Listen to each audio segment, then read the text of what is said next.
I was really delighted to be invited to participate in that very important discussion.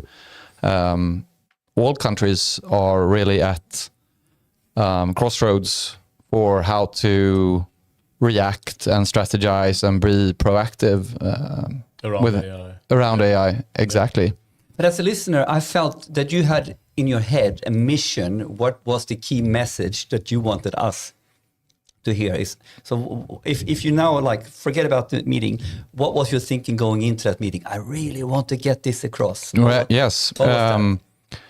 It was that AI competence needs to be widely spread, and specifically I'm thinking about all students in our education system, and I'm thinking about all teachers regardless of which grade levels of teachers that we're talking about. And so originally the AI Commission in Sweden did not mention education in Sweden. They weren't allowed to go there, if I heard correctly between the lines. Yes. Is that true? Yes. Yes, it is. Yes, that's true. I spoke to some members of the commission off the record, and they were directed to don't talk about education whatsoever. And to me, that's the canary in the coal mine. That are we getting the AI strategy that our students and teachers really deserve, or are we, because of certain political ideology that people have dug in deep in certain trenches? Do we know the reason why we want to have something not analyzed or discussed? You know, we can have opinions here in the podcast. We are our personal opinions, and you don't need to think out if you don't want to. But I just didn't understand. Looking at it from the outside, it doesn't make any sense that you completely say we should not look at the strategy in a certain context. Of course, this is sensitive stuff and political, but can we say something without being too harsh? I don't know. Well, I think that, when it is politicians talking about certain things, if there is a case that they have a certain political agenda that they are driving across, and in Sweden there's especially one political party that has a very clear view on what they think about digitization in school, in schools particularly. And unfortunately, it's a very uninformed position that they have, but it's a populist position. And in Swedish, their position also rhymes, and so it makes it very, very sticky. But I think then to look at this objectively. Okay, we have political parties, and with our political parties, we have different views and opinions, and we're allowed to have that. So what we are seeing now is the balancing act of politics and making something work and agree upon, where we come into the topic from slightly different views. Then me and you would argue potentially they are populist view and they're uninformed views. They wouldn't agree with that. But that's essentially what we're seeing happening, that in politics, which this is, in order to sort out where do we spend our money or focus on AI, it's a balancing act that is also not driven by pure, how should I say, scientific. I mean, I'll cut you in here as well. Sorry for. I was just thinking about that. I think that AI can democratize the whole system, for each student, because now the students can have like a tutor at home that is going to explain to them. So it's not depending on if they are rich or poor. And I think that closing out AI from the strategy, from the national strategy, I think that's a big mistake. But I think the party that Henrik is talking about, should we say the name? No, we don't need to go there. No, we can look at this objectively, and then from anyone who is deep into this, it feels like an uninformed view because it's not thought through the whole way, I guess. Yeah, I think they are painting the floor and sitting in the corner now, because they have problem getting out of the corner because the color is still wet. So I think that they need to have some advice from someone else than their spin doctors. I completely agree with you, and I think they also dug deep into this position. Yes. Yeah. Before the large language models started making their development. Politicians, we have to be able to everybody, I mean, like the methodical doubt, the scientific approach highlights this is maybe one of the most important traits of humankind, to understand when your world model is wrong. You know, all models are wrong, some are useful. Right. It's your job to understand when your worldview or model is inherently so wrong, so it's bad for you. This is George Box, a famous statistician, made a beautiful quote on this. But and then Adam Grant writes a book on methodical doubt. You know, think again. This is what we're talking about. That we need to be very good at letting go of our dogma, and this is one of those things that they have an idea that might even be more merit in that before LLMs really came to the table, and now we now start seeing deeper what this can read. So to change your position needs to be allowed, I think. So to me, the specific issue at hand here is really not even related to AI, but it's more about the lack of nuance of the discussion that we're having. Like because like their position basically equates all use of digital technology or screen time, if you will, as the same, and that is just simply not so. Like, and I'm the first person to think that students should spend a great deal amount of time using their physical bodies, spending time out in nature, working with physical manipulatives and understanding how much does a kilo weigh and how long is a meter and so on and so forth. And I don't think that students, regardless if they're in kindergarten or high school, should spend class lesson times on TikTok or Instagram or like dead scrolling or something like that. So you can definitely do digital very wrong if we're not exactly doing it right. But if you think about it, how to balance and do it right is what we're talking about here then. But what they are not talking about is like all of the advantages that can come from using really any type of technology in the type or in the way that it's intended. So like when people say we shouldn't use this technology like in schools, it's like, well, any technology can be used in a good way or in a bad way. Like a pen and paper is also technology. Yeah. But I think, isn't this then the root issue here in communication and politics is that the question is complex and nuanced. But I don't think it's that complex. No, I think it's unintelligent. Like I think that they. But hear me out. And what I'm saying is, what I see is that people are making it shallower and shallower and simpler to making almost all conversations bipolar. To be honest, there is no. It's like the extremes we take out in our arguments in order to position ourselves differently to the others. And this is what is happening in American society quite a lot right now, like how communication works, that is quite hurtful because we are not nuanced. I think it's easy as well as you are. I think it's a no-brainer, but I'm reflecting on what is the mechanisms at work here. Yeah, I see what you're saying. And I think we are now victims of our own short attention span, of our own short attention spans, and our own. We want to make it really crisp, but our communication is all about blah blah blah. Yeah, and then we end up in. And so if it rhymes, then it has to be true, right? It has to be true, right? Yeah. Anyway, exactly. Okay, we're gonna have a great podcast today. Well, what a good.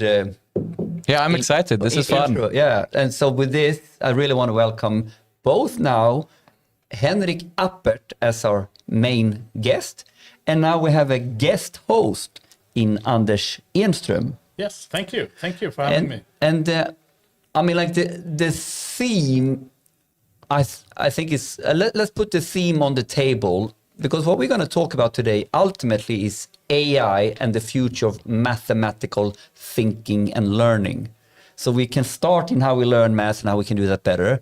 But I think it is a bigger question on mathematical thinking and thinking in general, especially in science, engineering, and stuff like that. Yeah, well, I think, therefore I am, right? So, therefore. So what about the mathematical angle on this, right? And just, you, Henrik, has been doing a lot in this field with Magma Math and of course, all that, and you will get introduced mainly now very fast. But I want to actually start with you, Anders, because so we can leave you and go to Henrik. Thank you. But Anders, you've been on this podcast before. Was that 2 years ago? I think so. Yeah. Around 2 years ago. Yeah, yes. and my reason for inviting you as a co-host today was because I think the discussion we had then, and the reason and this storyline where you have been working in gymnasium, in secondary upper school, and really innovating and experiencing this. You, to me, are one of the real experts. Oh, I Anders is a global superstar.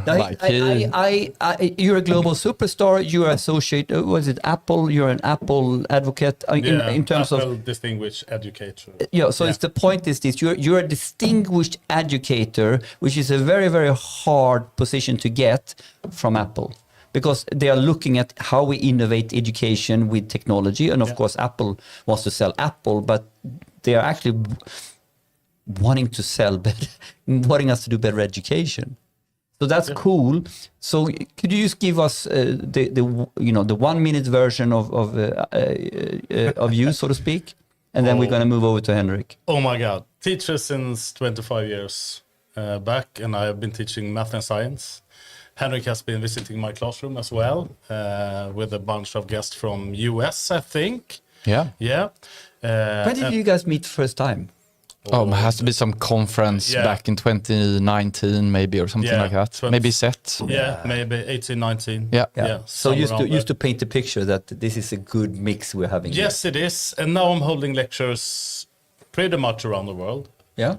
Around AI, digital tools, talking about Magma sometimes when it fits. But ultimately, it's about how do we innovate the learning for children from which ages? Yeah, I have some saying that how do we make school even more fun than it is today? How can we make the students long for Tuesday when they go home on Monday? So that pretty much is what I'm talking about. Yes. Yeah. Okay. And then.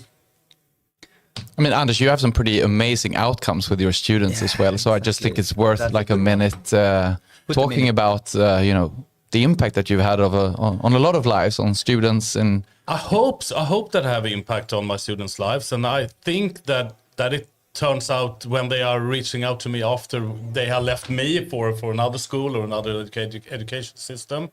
And when they wrote to me on Instagram or a text message, and I get really, really proud. But it's not that I can. We endorse that type of Instagram use in this podcast. It's talking about social media. Instagram use social media when you're talking about your teacher, it's okay. Send your teacher some appreciation on Instagram. I think so. But I think that when students really like to go to school, when they feel that they are learning, and when they feel that I as a teacher believe in them, I think school is much more fun. And if they can, and if a digital tool can help us to, prioritize right in the classroom, so you don't have to do what you already can, but so you can train on whatever you need to be more capable of doing, and the skills that you need. I think school has taken the right step forward. And so you are a very, very qualified co-host today, Anders. Thank you so much. Thank you. So now we turn our attention to you, Henrik. Henrik Appert, founder and CEO of Magma Math. Can you do a little bit about your origin story into this? Like, who are you? Like, and how did you sort of how did you fall into AI and into the problem that made you found a company? Like your background story. Yeah. So I'm Swedish. I'm from Gothenburg. I have a background in engineering. I worked a little bit in, private equity and wealth management, and realized that it doesn't get me excited. I was having the Sunday scares, like feeling anxious about going to work, and so I felt like I want to do something that excites me. Like, life's too short to spend it totally agree. Working with something that you don't really enjoy. And I've always had a very entrepreneurial mindset. Been interested in technology and also interested in math education. And so back in 2015, there came a PISA survey, which showed that we had very poor results in mathematics, not just in Sweden, but around the world. Yeah. Is it mathematical STEM? Or is it purely mathematical, the PISA survey? So PISA looks at a lot of different academics, but it was particularly mathematics that I was like thinking a lot about, and it was particularly the math results that were you know. How old were you to 2015? Can I ask you? So you're asking me to do some math. So I was about 26, 27 years old at that point. So a young startup, but not the the kindergarten startups that we see today. No, but you know, if you want to go back a little earlier, like I founded my first AI company back in 2013, which then pivoted and became Magma That's the story. In 2015. So I was previously working in the facial recognition space, and in 2015, Facebook released something that was very much along the lines around what we were working around. And so we realized that there's no point in throwing good money after bad money. And so we asked our investors, either you can have the money back or we have this new idea, and it's about how do we fix huge... So were you doing that at the same time as you had this, in quotation mark, the day job? Like yes and no. Like I actually founded the company when I was earning my my master's degree. So I was doing it, you know, during my master's studies, final years, and then to make ends meet now and then, I had the chance to work a little extra here and there. But it's always been like my main occupation since 2013. All right, cool. And so that kind of so to just finish how I ended up here was, we realized that there's this huge need in math education, and in my background as an engineer, we talk a lot about like how do good systems work, and like all modern organizations base their decision making on data, regardless if you are manufacturing cars or if you are selling toothbrushes on Instagram. You base your decisions on data. And that needs to be true in how we develop math education as well. And it's particularly true in math education that we know that students base their new knowledge on their existing understanding of the subject at hand. And so in order for math teachers' lessons to be meaningful and efficient, they need to understand, well, how are my students currently thinking about and understanding the math? So I can meet them at the point they're at. At the point that they're at, like what is the unlock for them?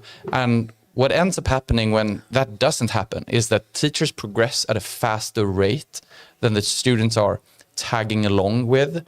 And when that happens week over week, month over month, year over year, at the end of the day, for the students, it feels like the teacher is speaking a foreign language, and it drives disengagement. And they tell themselves that they're not good at math, they're not mathematicians, they're not smart, and it's all completely unnecessary. But this is so hitting home. I have 3 boys, 19, 16, oh shit, 14, 15, something, 19, 17, 15, I mean.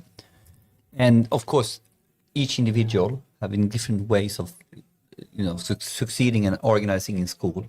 And the way you explained it now about they are out of sync with where the teacher is at, I think that, especially in math.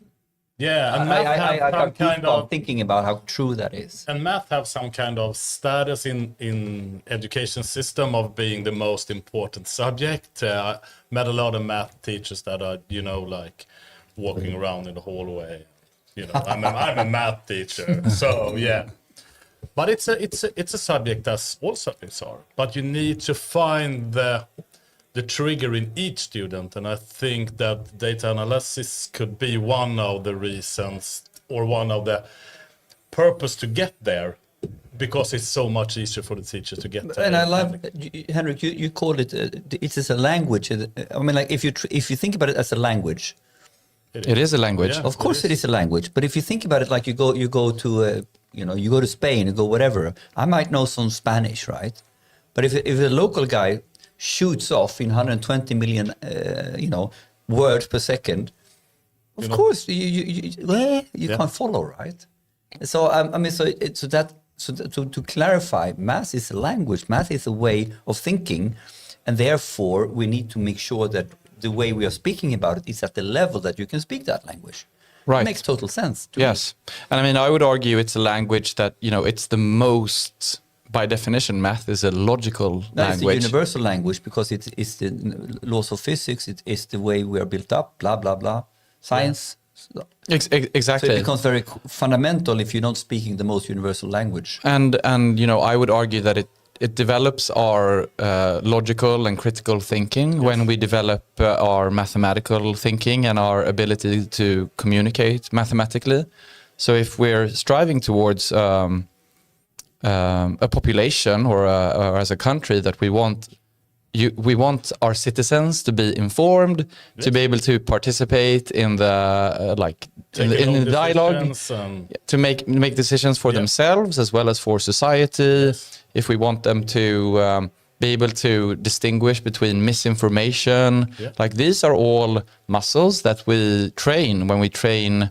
When we improve our mathematical thinking, Abraham Lincoln went back and he was a lawyer before he, became a president, and he went back and studied Euclid to improve his law practice for his arguing. Because I hope people are listening are sensing now that, this is quite fundamental now, because we are now talking on an AI podcast where we're talking about thinking, reasoning, AGI, moving forward. Yeah. And ultimately now, do we make the AI safe to do that, and what is then thinking and logical reasoning, where then ultimately when you follow that consequence chain, understanding math has something to do with understanding reasoning and logical thinking.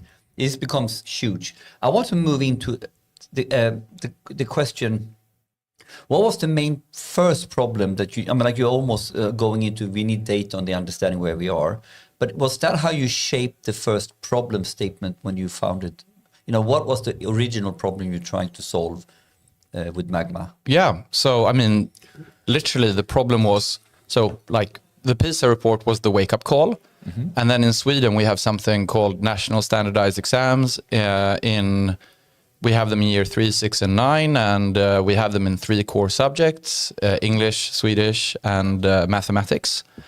And the fail rate in English and Swedish are between 3 and 5%. There's a subset when we talk about students who have Swedish as a second language, but let's not get into those. Yeah. But for the vast majority, the fail rates in Swedish and English are between 3 and 5%. Yes.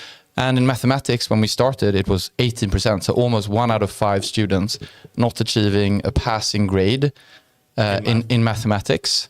That's huge. It's huge. And when you think about what the math or what the education costs, I'm proud that the Swedish system invests in the education system, but we invest roughly 1 million crowns just in the education. There's other costs as well per student. Yeah. And if we think about K through 9 education as a product, what is kindergarten through 9th year. So basically K through 9 is kindergarten through 9th year. Yeah, so grundskolan. Grundskola in Swedish. Grundskola in Swedish. K through 9, that's a new expression for me. I'm not the nerd.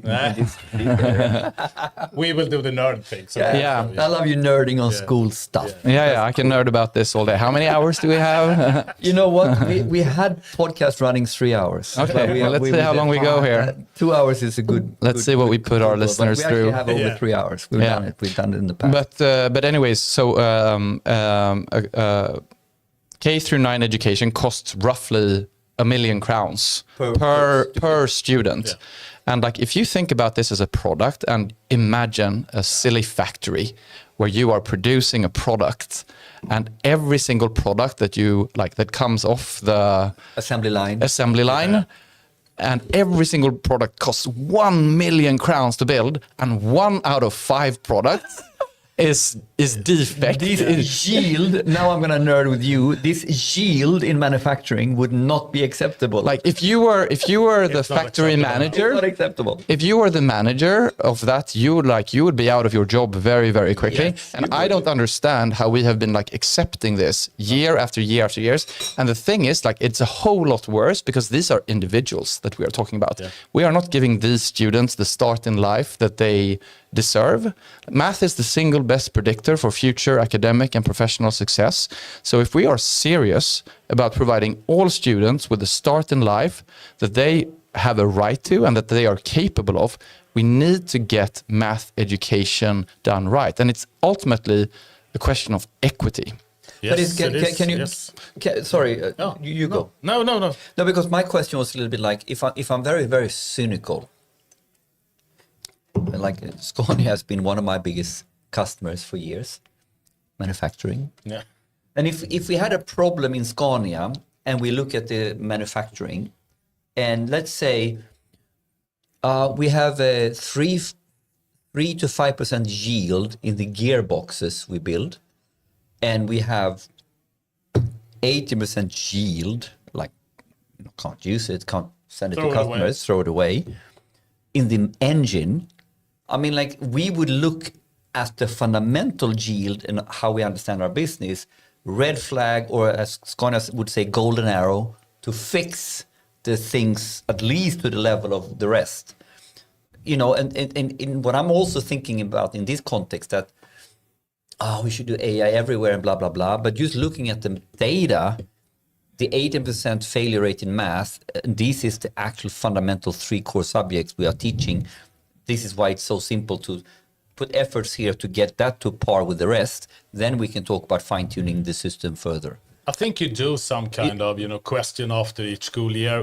Why is it so and why is this happening? But I think that it's so easy to blame the students, it's the student's fault. He's never in time. No, but it becomes systemic. I mean, exactly. Individual, you can have this argument and why one gearbox was fucked up. But if you look at the systemic view as an assembly line, when it's 18%, it's not the student's fault. No. It's how we're doing it. So it's systemic, right? It is systemic. Yeah, of course. So this was the analysis that we did. Yeah. Like we saw that math is really like, if we fix that, so many more students are eligible for a higher education. We set them up for success in life. And what we realized was that during math classes, there is so much valuable data that is arising regarding how they are thinking about the math. But the problem is that all of this valuable data is stuck in the students' workbooks. Yes. And so since I had been in the AI space previously, I realized, well, if we could get AI to be capturing the students' thinking, then we can both immediately give the students the support and feedback that they need, but we can also aggregate this data to the teacher or to the principal or to the head of the municipality or even to Skolverket, who is responsible. And we can be aggregating this in real time. So we shorten the feedback loop to whoever the person who is interested, so that we're able to adjust the teaching. So that was basically like the idea. Now we also think that, because you earlier talked about your sons and that they can be in different places and they can also have different styles of learning. They have different styles. My point was they have different styles of learning. Yeah. And most interestingly, one of my sons, I would argue, have cracked the code, how to analyze the teacher and how to plan and have not only learning, but having a system for himself how he learns. So the biggest difference between my boys is not in intelligence. No. I think maybe the guy who's doing the least good in school is probably the most intelligent, to be honest. But he hasn't cracked a learning system for himself. Whilst the other guy is super good at planning and understanding and setting a goal and breaking his goal down. So he's used to having less work to do because he's structuring himself better around it. So so the difference I see with my it has nothing to do with learning capacity. It has about their capacity to organize themselves and be disciplined around that, I guess. Does that make sense? I don't know. Sure. I mean, and I think there are a lot of different things that impact students' academic success and further success in life. And I think like both those. But I think the school could teach those strategies. Yeah, we should. Those strategies is part of teaching also, right? Exactly. So I think we need to, and somehow we need to make different kind of strategies visible for the students. Yeah. So I don't think that one size fits all. That's a good point. That's pretty much what school is today. One size fits all. Yeah, and it shouldn't be. But there's almost like a big pocket of we can come back to when you look at this, how we can do the one-to-one view of this. Yeah. But before we get there, I really want to So if you now take that sort of problem statement and the vision statement, so how would you frame what the product is doing and what it's for? Because I can see both the understanding for the student itself, but it's even much more critical that it's a tool for the teacher and even for the teacher's bosses and higher up. So could you help me understand what from this problem statement? This is something cool to solve. What is the envisioned product, and maybe you can tell it more from the context of today rather than we started. I assume but the truth, grown. It has, but the entire idea and concept really hasn't changed. Like it's actually so the core idea is understood from the beginning. But what is the feature set how you? Yeah, I'll explain it. Yeah, okay. So the final so we have this conviction about students. They base their new knowledge on their existing understanding, that piece I told you about. Yes. The other second fundamental belief that we have is that in mathematics, the most important thing is not if you get the answer right or wrong, but it's how you're actually thinking about the mathematics. How do you arrive at the answer? That's why teachers say things like, explain your reasoning, show me your thinking. Yeah, for sure. And so when we looked at what was available in the market before we started building Magma, we saw that every single solution was just either multiple choice, A, B, C, D, or type in the answer with the keyboard. So what we've done, what makes Magma unique, is that students, instead of doing their work in a textbook or on a piece of paper, they get the problem presented to themselves on the Magma platform. It could be on a website, it could be on an iPad, it could be on a Chromebook, any type of digital device. Yeah. And you can have it read out loud as well. There's so many accessibility features, access it in 140 different languages, a bunch of bells and whistles. But the core concept of the product is that students get the problem, and it can be aligned to the curriculum. It can come from, we have partnerships with curriculums providers. They get the problem and then they solve the problem, still doing math by hand, because we think mathematics is creative. So they are showing their thinking. Digitally on a pad? Or? On an iPad, or they are... So your iPad, you're seeing how they're scribbling. Literally. Exactly, yes. And we analyze that with AI in real time, so we can give the students feedback. And then everything that the students are doing is streamed to the teacher in real time. And they can get this data in a lot of different ways. But for instance, one view, we call it a heat map.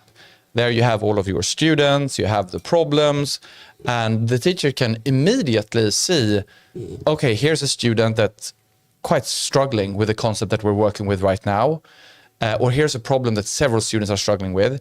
And they can also see, how did all of my students actually solve the problem, so that we can have math lessons that are much more collaborative, where we can drive mathematical discourse, which is based not on the thinking of what it says in the textbook or of how the teacher, maybe Anders, is thinking about it, but we can talk about how are the students talking about it really. And then we can also aggregate this data up to the municipality. So we can see, oh my God, this school over here is really doing a whole lot better than our other schools in algebra in year 8. Well, that's so interesting. Yeah. What can we learn from that teacher? What can we learn from that school? This sounds like science fiction to me, compared to when you're walking into the normal class environment, and this already exists today. Yeah. So is, but is it? I mean, like, do you see what I mean? Like, it's so, because if you have a data-driven approach, and we're gonna go to it later, because it completely flips the teacher's role, of course. Let's hear how Anders talk about it. If it flips the teacher's role, but it also flips the time in the classroom, because I'm saving a lot of time just by having Magma analyze the tasks or the assignments, and I can walk to the students and talk to them and get a good relationship with them and talk about other things than just learning or math in that case. Because this is such a standard AI problem. If we want to AI sugarcoat an analog process, it doesn't work, right? No. You need to take the data, the AI, and reinvent the workflow. Yeah. We talk about this all the time, regardless of role. Yeah.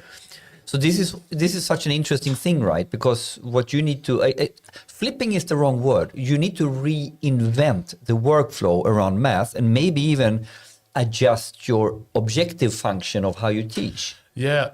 Yes. Yes, I think so. But I think that with AI in schools, I think we need to, like flip the whole thinking about what learning is today. Because when I started 25 years ago, I could send home an assignment on Tuesday and say, this is going to be in by Friday. And you're going to talk about, in your text, you're going to talk about what's the difference between, I don't know, something like that. And the students got home and written and handed it in to me on Friday. But if I give that task today, I can see 10 students going to the bus, like open up ChatGPT and then I can hear it in my iPad. So pling, pling, pling, pling, pling, pling, pling, and the assignment is already in. So I think we need to approach learning in a different kind of way now. And I think that what Magma has done is that they have, Henrik is talking about the big picture, and I can maybe talk about, how I've been using it in the classroom. Yeah. How long have you been using it for, Anders? Just help the 5-6 years. Yeah, so you've been one of our from the early day, and then seen the development of it. And by the way, it was funny. I invited you as a co-host because I thought you would have some. Maybe you have some opinions on this. You bet. That was my intuition was right. I didn't know, Henrik. It wasn't planned. I should have said it was planned. You can say it afterwards. Good research done by Henrik Göthberg here. Well done. But I think that, like to be able to personalize each and every lesson for each and every student, for each and every week, each and every month, each and every year. That's the big strength. Because Henrik could be really good at algebra, but has some problem with geometry. So you need more assignments on geometry and work with that. And I can assign that to him. And I think that's the most important thing, that school needs to be. But that's what I mean. Each and every student. Then it starts. I have the same conversations regardless of what enterprise type customer I'm working on. Then you need to, as a teacher in the classroom, you need to have an objective function and an idea on what you want to do that goes from one size fits all to, first of all, you need to ask yourself, the problem is, how do I do one-to-one plans for my students? So if you're not willing to go here, then the whole thing falls apart, in my opinion. I mean, I would say yes and no. Like, I think technology can also support that. And then I would also argue the case that I think the future of learning is both individualized and also collaborative. Yeah. Like, I think one of the main strengths of the education system, where we have students commune together, they come from different backgrounds, they come from different families, they have different cultures and experiences and all of those things, and then school becomes a melting pot where they get to meet one another, and ultimately when they are having a good math lesson, to me they are not just siloed solving math problems specifically for them, but they are comparing, and they are debating, and they are thinking, what about if you solve the problem this way, or I was thinking about it that way. All right. And so how do you get those types of math lessons? And so to me, I think, meaningful implementation of technology, regardless if it's a pen or paper or a whiteboard or an iPad. Doesn't matter. But we should use technology to drive the type of pedagogy in classrooms that is proven to have the outcomes that we want. Because what you did now was exactly going all the way back to going from a naive bipolar conversation, or one size fits all, individualized learning. This is me, who is not deep in the topic, who are simplifying the logic. And everyone who's outside of school, so you're in good company, Henrik. You're wrong, but you're in good company. This is so good, because it explains the political problem here and everything. Because what happens now, this is what a cool insight for me this was. I'm seeing it from a how do we re-engineer the working experience for the teacher and the working experience for the student. And we can have some ideas that we need to basically go one size fits all is the simple, that's the slogan, right?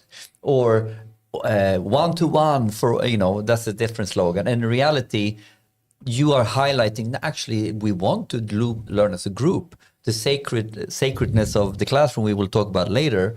But at the same time, we need to recognize individuals and their levels in this. So this now, to me, that's where we need to get to in understanding to really solve the right problem. Yeah, I think. Am I getting it right? I think so. Yeah. Or I agree, and I think, you know, how we should think about, like, in our case, we are not trying to replace teachers in any way, and you were talking about that earlier, right? Yeah.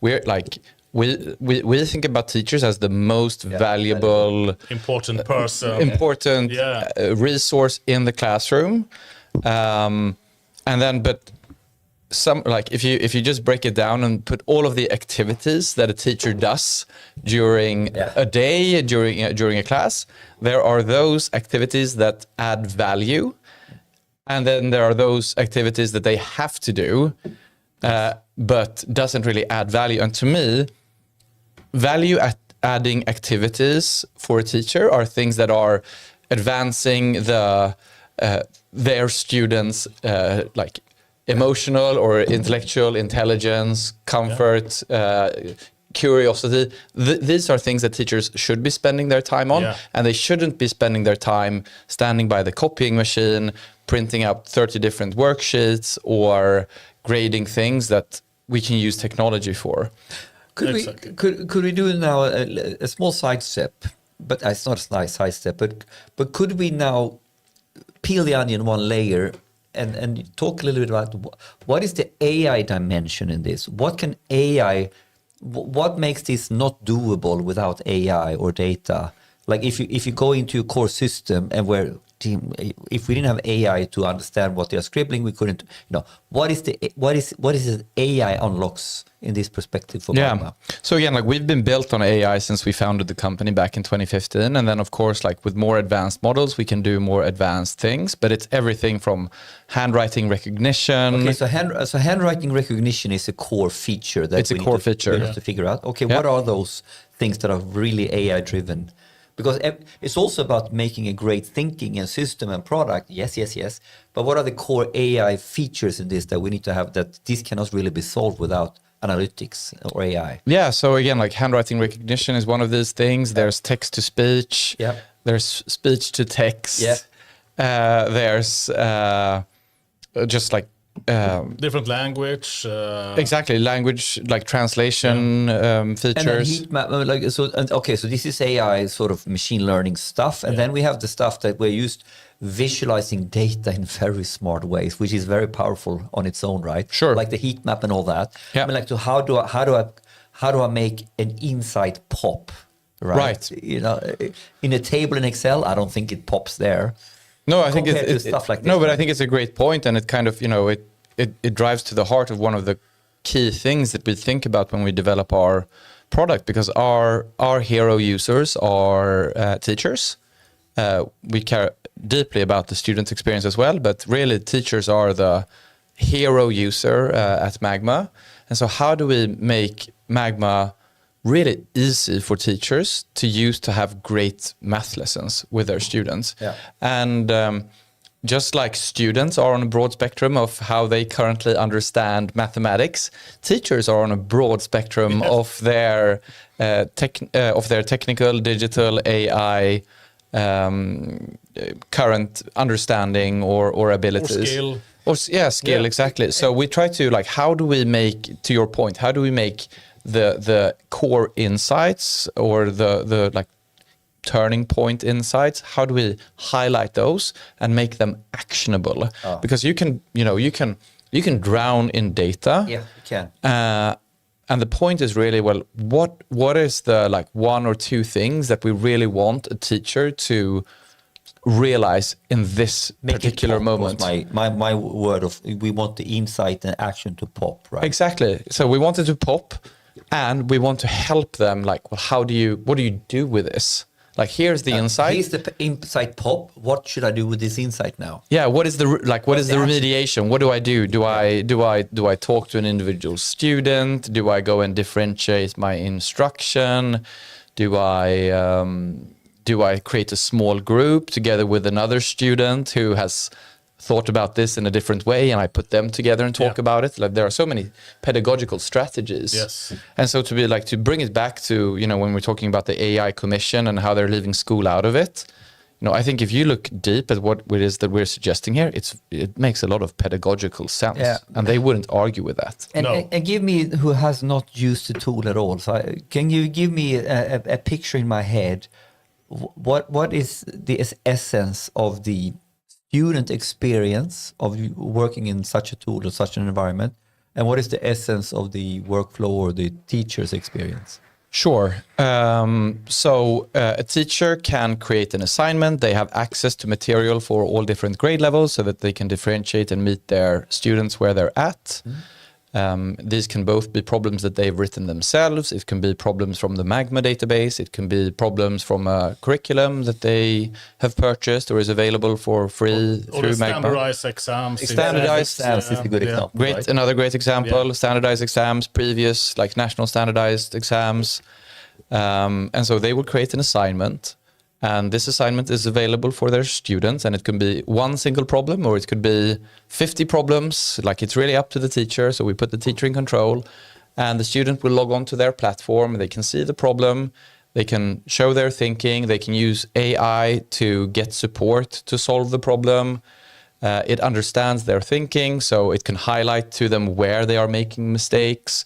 All right, so here now we get also a lot into generative AI and understanding. Yes, because you're getting to the thing. We all saw the first when someone used ChatGPT. I mean, like, that went viral, and how he's talking with the LLM, and he's based on how the kid is responding. He's guiding them without giving away the answer, right? So what you're talking about now, this is a lot of AI, because you're starting with, okay, we wanted to have handwritten because we want to have the real creative process captured. How were you thinking? How were you scribbling your way down? Exactly. And this is then feeding into your view of understanding where is he at in his thinking, and where you can now start drip feeding the right type of nudges. Is that the way to understand it? Yeah, that's a great way of thinking about it. Until he feels happy that he solved it. Yes, and we talk about, so in mathematics we talk about we talk about productive struggle. So what is the right level of challenge that the students should be facing? It's a fine tuning from hell problem, right? You always need to be if it's not too big, not too if it's you always need to be right. You need to have your nose just above the water. Exactly. Good visual. Good visual. So to your point, like, how do we not give students answers, but how do we ask meaningful questions to nudge them in the right way? Yeah. And this is part of how the system works. Yes. All right. Yeah. And I want to now move on with, now I have a little bit better understanding on these topics. There is a fundamental topic that you have talked about that I think we have already touched a little bit, but it's a quite beautiful quote. So I want us to unpack what we mean with the sacred dimension of the classroom. I think that's such a beautiful quote. Can we unpack that? Because typically, when we get into politics, we don't want digital because we want this to be very visceral. We want to have the human touch and all blah, blah, blah. And I think you are saying the same, but what do you mean with the sacred dimension of the classroom? Because now we're getting also out of the relationship of the one student and the teacher, and into the classroom and the environment and the group, So sorry for that long rant, but what do we mean with the sacred dimension of the classroom? And I want to hear your story on that, where it came from, and I want to hear your perspective on it as well. Yeah. But let's Henrik start. Yeah, so I mean, I think I kind of touched upon it earlier. I think that, we, as human beings, we are social animals. Social animals. I think one of the core things that we learn in school, aside from the subject, is how do we interact with one another? Like, what's okay and what's not okay, and how do I get my point across to someone else, and how do I also ensure that I'm capable of receiving information from someone else? And who knows where where the world is going to be with AI and everything that's happening. But one of the few things that I feel very confident in is that, 15 years down the line, students are still going to schools. Yes. Students are still going to a physical place where there is an adult who is responsible to cater to their learning experience, both their academic learning experience and their emotional learning experience. And I think that, the number one and the number two resource for the student's learning experience is the teacher, and it is their classmates. Yeah. So to me, it's like, well, they come together and they form a bond, and they are on this quest, this journey together, if you will, to ultimately reach their full potential as human beings. And I think that, I think it was Albert Einstein who said something along the lines of the eighth wonder of the world is compounding interest. Compounding effects of different kinds. Yeah, but let me just explain where I'm going with that, and then I'll pass to Anders. Don't drop Einstein in there without explaining what we're meaning. Oh, it's not going to be that smart. But when you think about compound interest, the most important factor about when you're compounding something is not that the rate that you're compounding, but it's over how many periods are you compounding. And so I think that this is a beautiful argument for why we should invest so much more in our early education, because the more we invest early in people's lives, the more years we have to recuperate that investment. Yeah. This is the financial brain in you talking as well. It's the mathematical brain. It's the logical brain. But it's also start your pension saving early. Sure. It's the same argument. But and how do you understand the sacred dimension of the classroom? What spin do you put on that?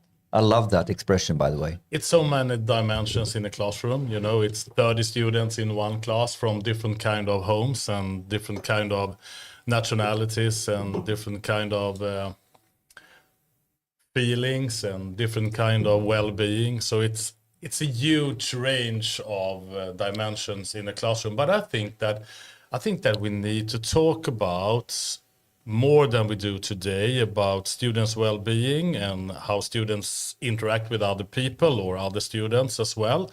And I think that's a big part of it. When I get a new class in grade 7, I always tell them that it's you and me against the world. And when we come to grade 9, I say that now it's you and the world together. So it's kind of a journey from grade 7 to grade 9, because the students, when they are leaving my classroom, I want them to feel that the world that they are stepping into or out to is their world. They're going to change this world into something better than it is right now. And I think that's the hardest part of being a teacher, make sure that every dimension of a classroom gets their voice heard in the society in somehow. I'm curious, Anders. I mean, you've had many cohorts of classes, and to my understanding, but I'd love to hear you expand on this. Really, every single class has its own its own vibe, its own DNA. Would you just just expand a little bit about that and how it affects the role as a teacher and how you work with that? I try to be me all the way, all day, all week, all month, all year, because I think both the class benefits from that, because they know that I'm me each time I see them, and then some kind of problems always turns up. Somebody's wants to sit up home or doesn't come to school, and it could depend on the group if the person wants to come back. But I think that you need to have an open mind by solving problems every day. And I read somewhere that a teacher take 10,000 decisions each day. And it could be big decisions or micro decisions. Micro decisions. Yeah. I understand. So I think that just being myself and being positive is the way to build that group that I want to have and that I want to be with. And we want to create our own vibe in that classroom. And Henrik has visited me a couple of times now, I think. And each time I have a lot of visitors in my class. And each time when we get visitors in my class, they give the visitors an applause, you know, like welcome to this classroom. And I think that's a cultural thing. We need to create a culture in the classroom where everyone can be themselves, but everyone also sees the other person and knows that, okay, Henrik is a good person with a big heart. And I want to work with him. I want to try, when I got the sports metaphor in my head from that, the sacred dimension of the classroom, and maybe this is completely wrong. So I want to test it on you, and then you can kill it or approve it or confirm it. I'm not sure if it's true. But I'm thinking around this, like if I take a sport like football, I played a lot of football in my years. And even more interesting when you look at elite football, like Premier League or Champions League football, where you sometimes see some of the most expensive players, obviously talented in their own right, but they play absolutely shit. This is one angle. Another angle is that, you know, when you get a young team, like now we're talking junior football or boys football or girls football, very important. I wasn't.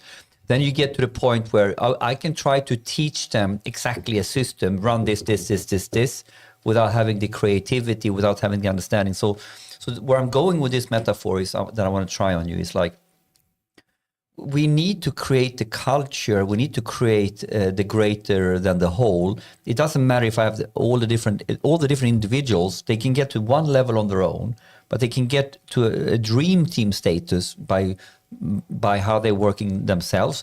And the really best teams, they both manage the individuality of one player and his greatness to be creative on the spot and do the uncertain, but they also form that inside the system of the other actors in that team. So the greatness of the team is the balancing act between the individual's uniqueness and creativity or you know, what he brings to the table and what they can do with that together.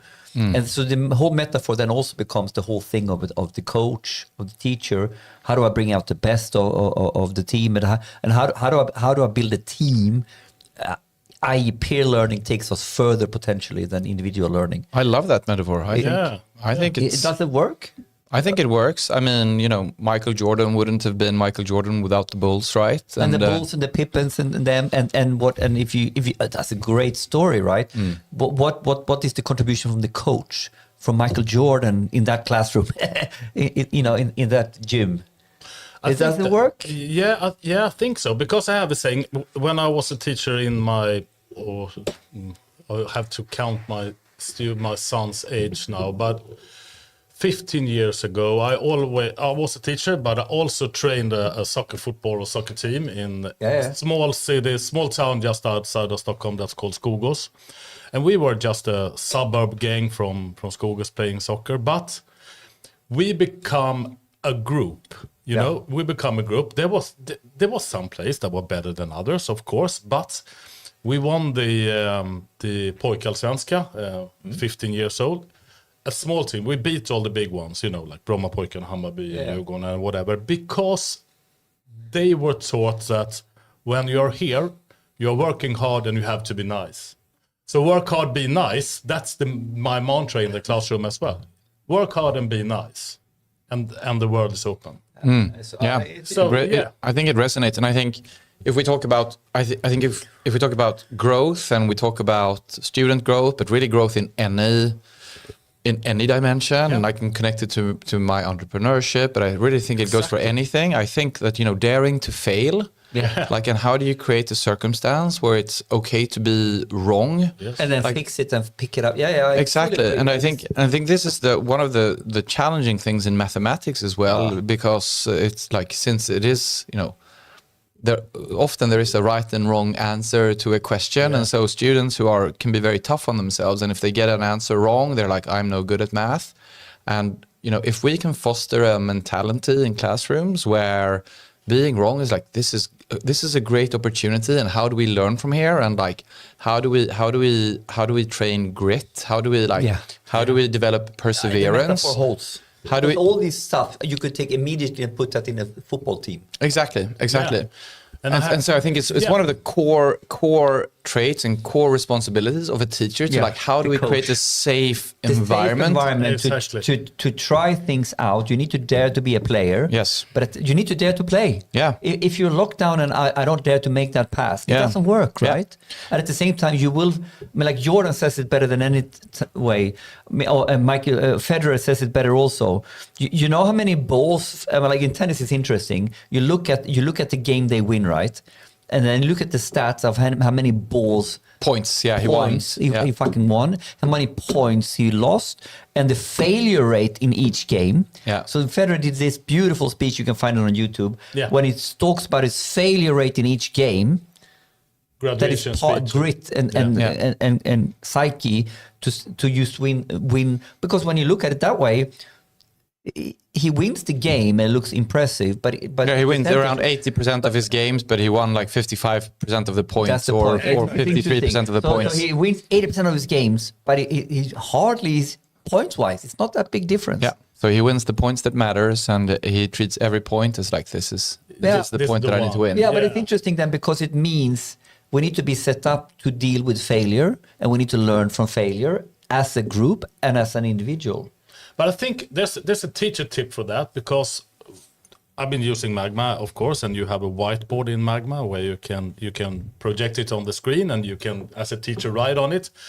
And if you intentionally make some faults, or if you doesn't do it intentionally, they became just wrong. Yep. And the students can find that, they can say, oh, look, that's not correct.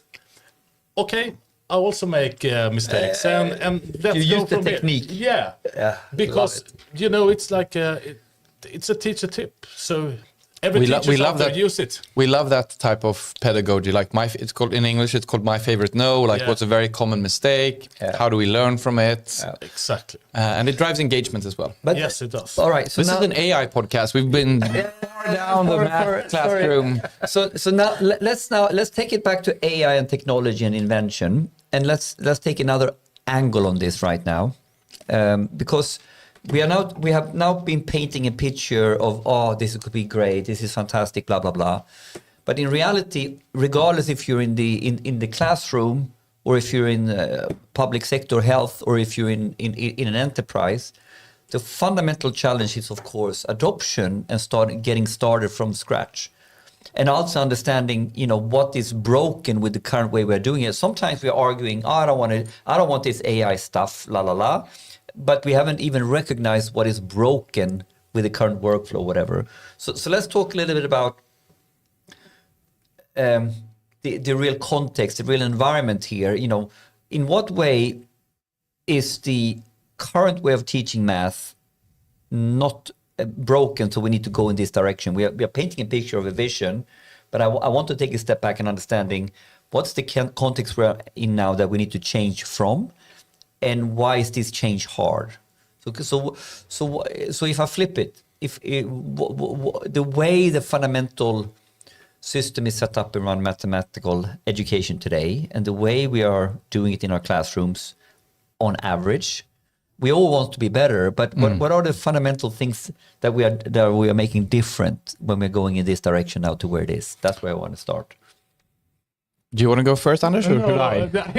I think you should go first, because in my opinion, this is a little bit like, how do you understand the problem and what is then? Well, so I think change is always hard, like by definition, and it's one of the like things that we think most about at Magma, which is also like why we invest so heavily in ensuring that our partners, and our partners that I'm talking about, the municipalities in Swedish kommuner, in the US it's school districts or trusts in the UK, school boards in Canada, Schulträge in Germany, like the markets that we're in now. We think a lot about how do we support implementation. Like how do we give teachers not just how do you log in, or how do you? The tool is not the point; it's the No. workflow. How they get confident in this work experience. And I think again, it's like here is where like leaders, they need to create circumstances for their teachers to be learners. That it's okay to fail and not knowing one step up. Yeah, and it's scary, and we have these expectations of our students that they should be okay to learn, and then when we look ourselves in the mirror, it's like, oh, but I've been doing it like this for like 15 years, and I'd rather not change. But isn't that what you're talking about then, is that we are set in our ways to think, and actually it starts with daring to look yourself in the mirror and unlearn maybe what I've been thinking about as my mental model, how to teach, maybe didn't hit the mark on following the understanding. Is that what we're talking about here? That people, like teachers, are not really understanding the importance of these fundamentals, or not. I don't know. Well, I think first of all, like I would never like talk down about teachers. I think teachers are phenomenal. They do so incredibly much work. I can do it. But it's another way of flipping it. If you don't have any means of getting the data, how would you track understanding? Exactly. Well, that is the problem, which is where we come in. The real gap here is that they don't have this data to act on. Exactly. So that's where we come in. They need to act on intuition. Yeah. Because to get to that granular level that you are now thinking we need to get to, how would you do that? Yeah, I can say that, so in Sweden, we're now used in, more or less every single municipality in some capacity, and about 65-70% of all Swedish K-9 students have a subscription by their municipality. And in the last PISA surveys, it actually showed that Swedish students who are using a digital solution during math lesson outperform students who are not using a digital solution. Yeah. So like Magma is now at the scale where we are like proving that impact in surveys that are objective, which is really, really cool. Own survey. Exactly. It's not us saying, exactly. Anders, tell us about the great results. You're happy to do that as well. But so like we are moving the needle. We are moving in the right way, but what are we moving? What are we shifting out of in your way? We are shifting out of tradition, I think, because everyone has went to school. So everyone know how school should look like. And I think that's one of the biggest problem today. And when I started with Magma, students are logging in and I'm logging in each start of the school year, and I always get some kind of mail from a parent. So are they not going to use the regular math books? No, we are not. And then you have to explain, because I can see what your child or my students are doing each lesson, and I can analyze that, or AI can analyze that for me. And the students are going to get those resources that they need to progress in their math education. And after that, it's a no-brainer for them. And they say, okay, let's go. Let me put some wordings on this, because this is my core business, what I'm working on when I'm working with AI adoption in core workflows. My core philosophy right now is, in order to adopt new ways of working, whatever it is, there is a fundamental process of unlearning. I mean, like if you have a world model of how things should be, how I should teach math, you need to understand the blind spots in what you're doing. If it's not like we are not wanting to fix things, it's a blind spot. I usually say the gap is a blind spot. We haven't thought about it. We don't have the data, and therefore we need to then question the world model we have, our teaching model we have. We need to unlearn what is inherently wrong in that model before we are ready to understanding to embrace the change, to find a better way to do it. And I think we're coming back to this fundamental problem over and over again. It doesn't matter which customer I'm in. I can observe behavior. I can observe how they are discussing. You observe the behavior of the teachers. Parents. Yeah. Oh, you're not going to have a book. Yeah, exactly. Okay, so you need to calmly not recognize, there's a process here of unlearning, relearning, and then it's not a problem. No. And this unlearning, relearning, we skip all the time in the fundamental, we're going to innovate with tech, but we haven't really made the arena ready to take on the tech. I think that's the one of the biggest problems in edtech in general. In edtech, I should say, because Magma and other services as well are really, really good for learning or enhanced learning. But I think, to reach out to each and every teacher is the hardest part. Yeah, right. Because they need to change along the way. And that's, like Henrik said in the beginning of this conversation, that change is a hard thing to make. So I think that we need to have a structure around how should we do this, in this case with Magma. How should we implement it? How should the students move on? How should the teachers learn? So I think you need to have some kind of way forward and a vision for math education today. Yeah, but and to me now, we are touching a very sore spot, or we are testing pudelns kärna. Mm-hmm. I've been chairman of the Data Innovation Summit for 10 years now, and so all the vendors are there. We talk about the technology, and it's all fantastic. And over again, we talk about the tech and the invention and the product, what it is. But we don't either. We are failing to connect to the very simple fact that any type of tool you bring into a workflow changes that workflow. It doesn't matter. I mean, it should change the workflow. If it doesn't, then you're not using it intentionally. And when you don't do that, then this is such a simple, obvious fact. But if you look at how people design change programs, training programs, we okay. Now I'm going to educate you how you use Magma. This is the wrong question. We need to understand what is your workflow as a teacher, and how will that workflow change when you use Magma? I used the analogy back in the day. We changed into Power BI for controllers in Vattenfall way back, and we decided now we're not going to have a Power BI training. We're going to have a business controller training according to Vattenfall standards using Power BI, which is obviously two different ways of looking at the problem of then getting the workflow for business controllers better.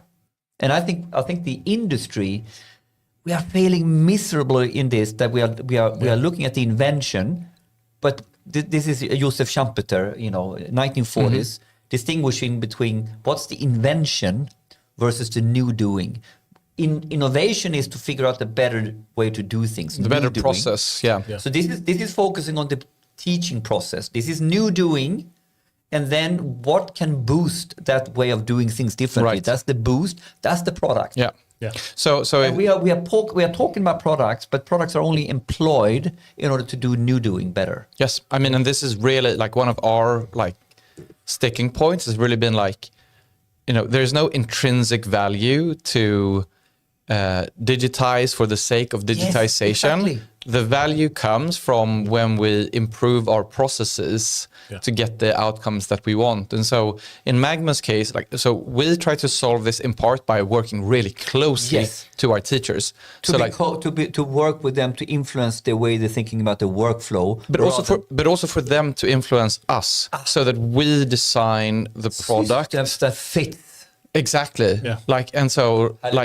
It is, because to be a teacher is incredibly stressful. And if you are, not too tech savvy, and then someone puts a piece of technology, like Anders is super tech savvy, probably more tech savvy than I am.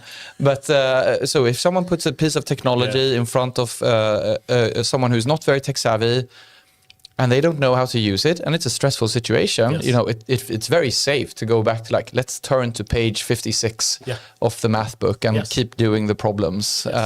So we think about it that way, and where we have immediate success with Magma, there are certain things that Magma does for the teacher that reduces work for them. So for instance, they no longer need to go to the copying machine and copy stencils.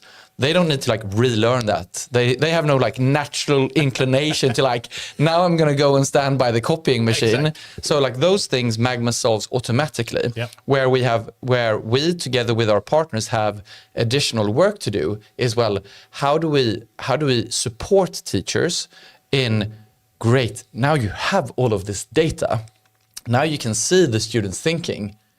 instead of just you showing how to like solve the problems, how about we bring up Emil's or Anna's or Mohammed's solution, and how about we let them talk about it instead? And so like that's where the reteaching, to your point, how do we get to the next level? But I would argue that Magma is all like, even at the like just install, it creates a lot of value. But to get all of the value, they also need to relearn Now I get goosebumps. So now I'm going to restate the same question. The context is now the systematic unlearning and relearning, and the machinery supporting the teacher and the education to figure out new doing and innovate with tech. If I take that, so the core question is, what is broken in the school system on municipality level, on innovation level, on how we run business, teaching versus IT, how we do tech projects versus business, teaching innovation projects. I'm painting a picture here. I'm guiding you. What is really broken? So I mean, that's a very complicated question, and then there's a lot of things that are like challenging, and it depends on which system are you talking about here. But like, I'll give you like one thing that I have found incredibly challenging in the public sector. Is like, and so when we founded Magma in Sweden, and we were trying to break into the Swedish market and get municipalities to say, like, yes, we want to pilot Magma, we want to give it a go and see if it can have the impact that we're saying that it will have. There was a lot of pushback, and the municipalities were trying to push the decisions down to the principals, and the principals were trying to push the decision down to teachers. And we're saying like, no, this is a systematic problem, and teachers, it can't be their job to also evaluate 11 different products and make the decision of what's working. But so what I'm going to answer your question now, and so like you already are answering it now. You have already the first. If I suck out a generic answer, what you said now, the fundamental decision flow, decision making, how that is organized between tech versus municipality on strategic level versus operational level. Here we have friction, at least. I'm not going 100%. Let's not say it. You could say it's broken, or I could say, it's a bit of friction. No, but definitely. Because we have not organized these logical decision flows, so this becomes a meaning. Because you need a teacher perspective on it, you need the municipality perspective on it, and you need a tech perspective on it. And these ones are not coherently working towards one decision flow on how to select innovation to focus on. Yeah. So, but I want to go even deeper specifically on this, and I think where the core issue is in the public sector is that there is. If you're working in the public sector, like at a municipality, like if you take an initiative that is phenomenal and it just changes everything, there is very little like appreciation or like, oh my God, now you're going to have a super career. So like there's very little incentive to take a risk on something new. And if it fails, you get. Exactly. Yeah. So we have very skewed like risk reward situations for people in the public sector. So they become guardians of just keeping the status quo. Yeah. And that is one of the reasons why we have so little innovation in the public systems. So I think we come back to this. Well, how do we create an environment where it's okay to make mistakes and learn and make mistakes? Exactly. Yeah. So on all levels. On all levels. Yeah. And so here now we're talking about what is inherently broken is, I can be technical on the decision flows, but it's a systemic incentive way, the way we're incentivized, to be honest. Risk reward balancing is, you have all to lose and very little to gain. Exactly. Like so that, I mean, this is one problem of. I mean, you asked a very big question, we're talking about roots versus symptoms, right? And we're now talking about two major roots. The way the decision making flows, the way it should be done, so it's coherent. It is not so. It is not without friction. Yeah. And the fundamental model that rewards experimentation and learning, it's the opposite, right? Sure. And there are additional issues like. just competence is another. Like the world is moving at a very, very fast pace. Yep. And it's tough for everyone to keep up. Yeah, how can you innovate something if you don't know the art of possible? So it's the balancing act. You need to have your eyes on the invention. You need to have the insight on how that could change my new doing. And that now you have to have competence and opinions about the workflows and how you improve them, where's the friction, as well as the technology that can solve that friction. Yeah, and I think when I'm out, like holding lectures and meeting municipalities and school, I think that one of the biggest obstacles right now is the Department of IT Support. It's interesting, right? Yeah. Because they have always managed, it's like a Windows computer, and I can that's the only thing I can take care of. And then you come in with an iPad or Magma or whatever tool that you are using, and they say, no, I can't support that one. No, I don't know how to do it. And this is back to the decision flow and understand the facets of the executive decision, the technology aspects of the decision, the teaching aspects of the decision. And those now are different lenses on the same topic, but they are working in different departments with different agendas. Yeah. They don't have a common view on this. The same problem we are dealing with in enterprise. Sure. Yeah. It's the same fundamental problem here. Yeah. This is what I mean with decision flow against exactly. Because they need to go. They needs to work 360. If it stops there, it doesn't get it over there. So yeah. And typically, failure is stalling. It stalls until the air runs out, and then it's gone. Yes. They wait it out. All right. But I like the way that we could sort of quite simply highlight decision flow around this 360, many different lenses that needs to work as one. The fundamental understanding of, what was the second one you said? Creating a situation where it's safe to make mistakes and to take innovate and try things out. So we need to go from this is the example in enterprise. We need to have a perfect business case, and if the business case fails, you're out of there. No, we need to have an innovation cycle. Yes, exactly. And then that's the second one. And the third one is, how do we systemically work with competences around this arena, because it's fucking hard. Yeah.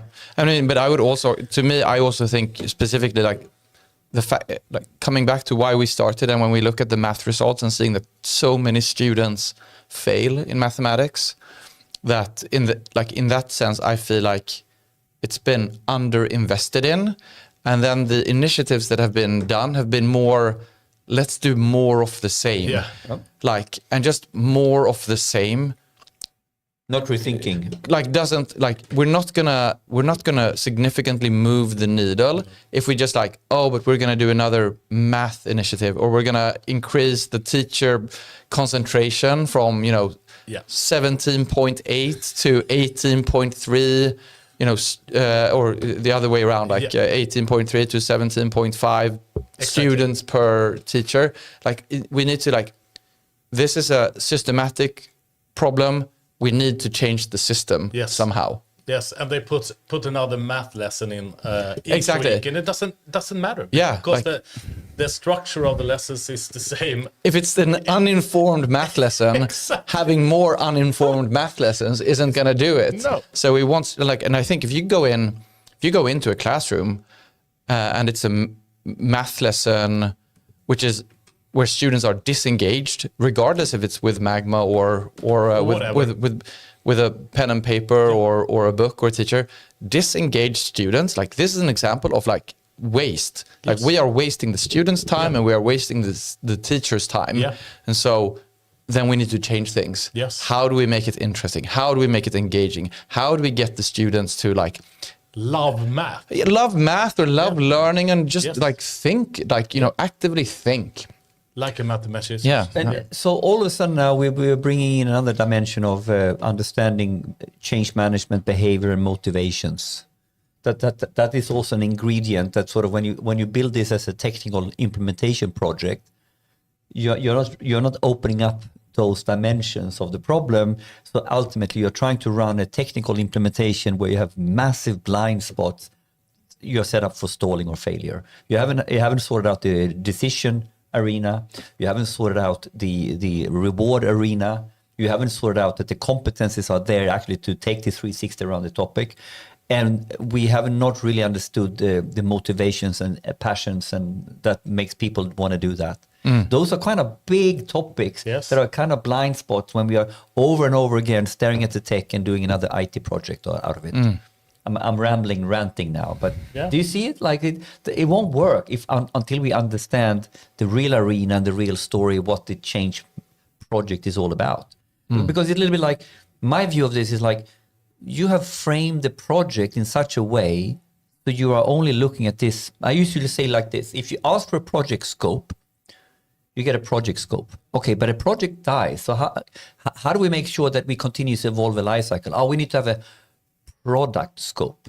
So now you have shifted the whole lens where you're going to ask your bosses for decisions around. Is it a project scope? It's this mandate you get.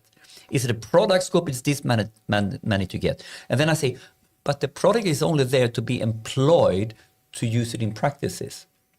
So we need to ask for practice management scope when we build these investments. Projects. And I think we are over and over again simplifying. Maybe the vendors or we in consulting is doing it to box something in simpler, to get the deal. But from an adoption rate perspective, we have not defined it as a practice management project. Or you see what I mean? It's like, so what we are doing now, we're adding topics to what this is really all about that I very seldom see defined in such a way.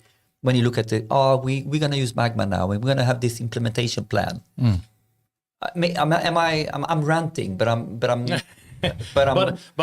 I true or not? Am I off, or maybe you are doing it better? But I'm seeing it in enterprise how we are always doing this tech-driven mistake. Maybe we do some mistakes now and then around EdTech. I think so anyway. Of course we are. Yeah, but I think that politicians right now is not helping to implement EdTech as well, because they're going out and like they're doing some bad rhymes and talk about that we should ban the screens from the classroom. And when they say that, both the head of municipality and the principals are going to say, but the politicians are saying this now, and we can't really do that. So it becomes like a stop sign for implementation of EdTech at the moment, anyway. I mean, where my fear is around that, and I mean, I speak to leaders in municipalities more or less every single week, and earlier days every single day. And I mean, the fear is like when you're out there in reality, the leaders in the schools, they don't want to go back. They want to, they see the benefits. They have the data to see the benefits from it. But the challenge is, municipalities, they have tough budgets, and digital infrastructure costs a lot of money. Yeah.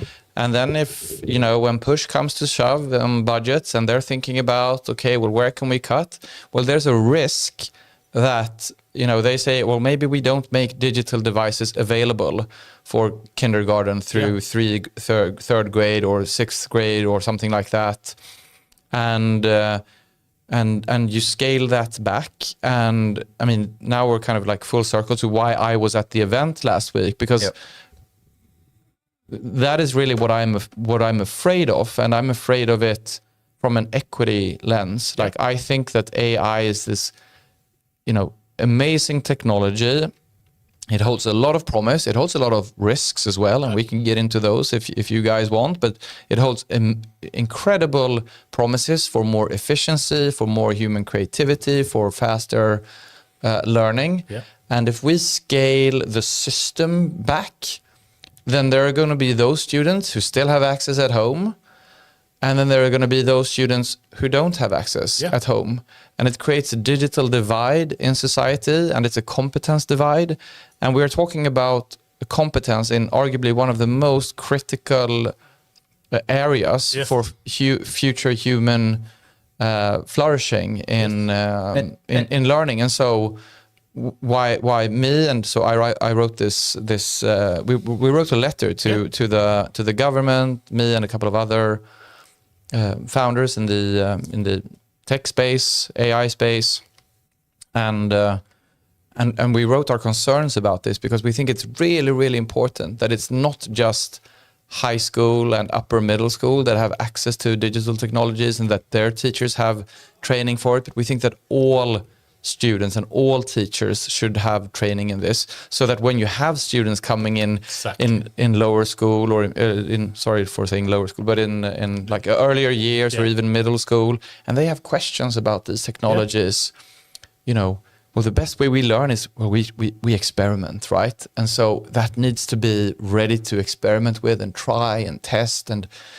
tap into the students' curiosity versus having teachers like having no idea and we can't touch it, basically. No, and here now we're talking about why we started this point. We're talking about the fundamental AI divide of the haves and have-nots. Yes. That you can discuss on macro geopolitical scale of the huge hyperscalers, but fundamentally we're getting down to the AI divide on microeconomic society, how it becomes a very tricky society if there is a divide in society of the ones who is an upper or lower class based on competence in the most fundamental technology everybody will be using. Yes. And in the Swedish school law, skollagen, like one of the like I think it might even be the first sentence. It says that it should like public education should level the playing field and ensure that all students get the opportunity to reach their full potential. Yeah.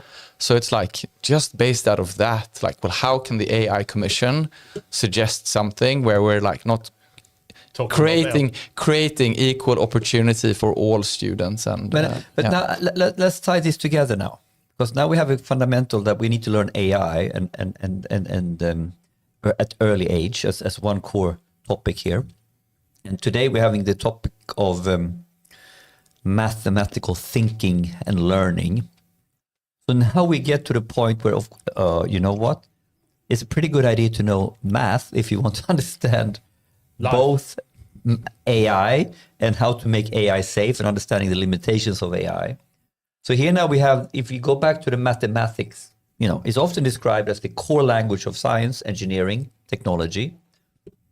And if the AI is significant, is now changing the way we understand how we learn mathematics or how we teach mathematics. So I just want to take the consequence chain, mathematics and AI learning in school, and to see how that really, the consequence chain of stopping the funnel of new talent here versus what happens as us as a society when we can't sustain those other, core jobs or core competencies, science, engineering, technology. So could we look at the broader implication of math learning to do that well, and what that sort of gives as a compounding network effects into having a more prosperous society, like these roles I'm thinking about? Sure. So we can talk about. So I think the question that you're asking is profound, but no, I don't think it's bad. But let's see if we can unpack it a little bit. Please help me formulate the question I was trying to ask. Because I think that they are like, we're both. I kind of understand your question a little bit about well, how important is math education for the development and future of society, and also how important is math education and development for understanding of AI and how we develop this technology further. And so to me, like, I think that math education is incredibly important, both just as a right for each and every one. Like, we should all have a basic understanding of if I take out a loan and I'm paying interest, well, what is interest and how does that work? And is 10% or 3%, is that better or worse for me? And there's a baseline you need to do in order to act in the normal society today. Yes, and if that society is full of AI, which is essentially math, right? What is then? I think you're onto it. Yeah. Well, so I think in general, we want to develop a higher understanding of mathematical in all of our society. We talked about it earlier, how it develops our critical and conceptual thinking, and we're going to have a more complex world with more misinformation, disinformation, and we want students to develop critical thinking. And I think that mathematics is a great language to practice and train our communication skills, our critical thinking skills. So with that lens, I think it's important for all. I also think that there's a small subset of people who are going to go in specifically to the mathematical field.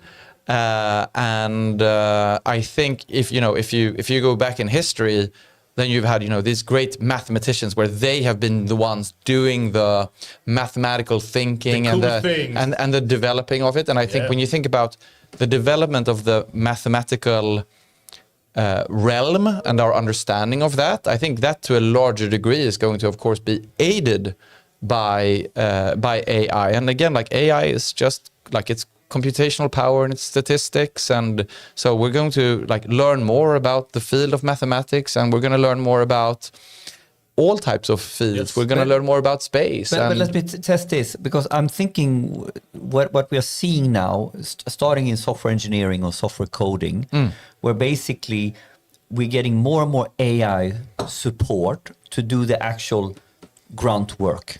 So it shows a trajectory where we as humans will be involved in the work, but we'll most likely be working on another abstraction level. Mm-hmm. So I mean, so if you understand yourself as a coder today, it's not about in the future we will not need any coders. It's simply that the identity of the coder is not anymore, are you able to write code? No, that's the AI. The identity of the coder, can you develop great systems? Can you develop the right logic? Have you understood what is happening? So what I'm saying is my logic here is that the more AI is getting down and into and embedded in the workforce, doing the work that we as humans are doing, we are moving into other types of roles. We will have plenty to do as software engineers, but not the coding specifically. No. We will doing the other things that sort of was, what that was, if you go 360 degrees around writing a great software, one piece is coding, and then it's all the other bits and pieces to write the great product. And all this, to me, I think I see something that, isn't this about critical thinking, judgment, reasoning, that all stem from logics and all stem from mathematical thinking? So mathematical thinking becomes one of the core, system thinking. All this becomes core of what the humans continue doing, even if the systems are doing a lot of automation or augmentation around you. Yeah, but you asked earlier what is the problem with math education today? And I think the biggest problem is that student doesn't know what you talked about right now. So we need to teach them that AI can help you, and you need to be able to have some mathematical skills to be able to navigate in this crazy world outside. But it's the schools and the teachers and the principals and the municipalities that need to make sure that is happening in each and every classroom. And how to do that? Yeah, that's a tricky question. But are we shifting from calculus into reasoning? I mean, like another, problem solving, right? Mm-hmm. So math, we can understand math in different ways. Can you do algebra? Yeah. Some kids can, if you give them an algebraic setup, they can solve. They can do it easily. Then you show them a problem written in text, and they have a very hard time unpacking what is the components of this problem and sorting in it. Both is math to me. Of course. And this is the part that without a script, without a problem, without a statement, you need to formulate the question. You need to be mathematically savvy to look at something very complex, formulate the problem, and then if you can formulate the problem and the reasoning around that, then you can feed that back into the AI. Sure. But to me, at the core here, reasoning is mathematical thinking or logic, or I don't know, problem solving, right? Yeah, it's complex problem solving, and mathematics is one domain where we do complex problem solving. I think you said earlier there are a lot of things about what does it mean to be a coder, and I think, and you talked about what does that mean in the future, and my question or my return question to that is, well, when we say the future, are we talking 10 years, or are we talking 5 years, or are we talking 2 weeks from now? I'm thinking slow moving I'm thinking like if we can see a trajectory, I think we can suck out slow-moving dimensions of topics that are super important. Simple logic, problem solving and complex sorting and problem solving will probably not go away as a problem. So this we need to be really good at, regardless of if it's 5 years or 10 years. I mean, who knows how great, like, to my understanding, AI is still not at the level of like really great, really complex problem solving. I agree. But like, I am also like just because it is not there now, it will, like, who knows where it is, you know, and true. Then if it's 6 months or 5 years. Yeah. However, like, I think that regardless if AI even does become better than us at problem solving, it doesn't mean that we as human beings are going to stop enjoy solving problems. No. Like, I mean, I'm sure there are listeners out there who enjoy playing chess or solving Sudokus or crossword puzzles or whatever it is. And everyone who listens to this podcast knows that if they were to take a photo of that Sudoku and paste it to ChatGPT, it would solve it like that. Yes. But we still enjoy solving problems. Like, it's part of like what it means to be a human, and enjoy our intellect and enjoy bouncing ideas off of one another. And, you know, I mean, I enjoy playing chess, and there are so many chess players out there that are a whole lot better than I am, and AI is definitely a whole lot better than I. But I still enjoy playing chess, and so I think that problem solving is part of the human experience, and we enjoy it, and it should be celebrated. And I think that's appreciated. That's a valid point, because I think that math education today needs to be more fun for the students. I think that's a crucial point in math education. It needs to be fun, and then you're going to solve the Sudoku or the crossword puzzle because you like it. So I always have a task. I haven't had a math test in my classroom in 20 years now, 21. And not any homework as well. So because they love you. Thank you. Not every teacher is going to say that though, but I don't care. But I think that if you make math and science in this case fun and reliable to their own everyday learning, I think you're on the right path. And AI could help. AI could cheat for everyone, but you need to have AI as a partner and not as an answering machine. And I think if we understand that it's not an answering machine, or if we not treat it like an answer machine, I think that math education have a really bright future ahead. I mean, I would be happy to go even further and say that this goes outside just math education. Yes, this is how do we think about like how we're interacting with AI? Because I'm not trying to find this angle. Yeah. Sorry for interrupting. Yeah, but go. Because, you know, so one of the, like, AI can be a tremendous lever for efficiency and you know, get new perspectives, bouncing ideas. Yes, but so here comes the really, really important part. Like, I think, and there's been studies showing the risks of this, that we can't stop using our own brains. No.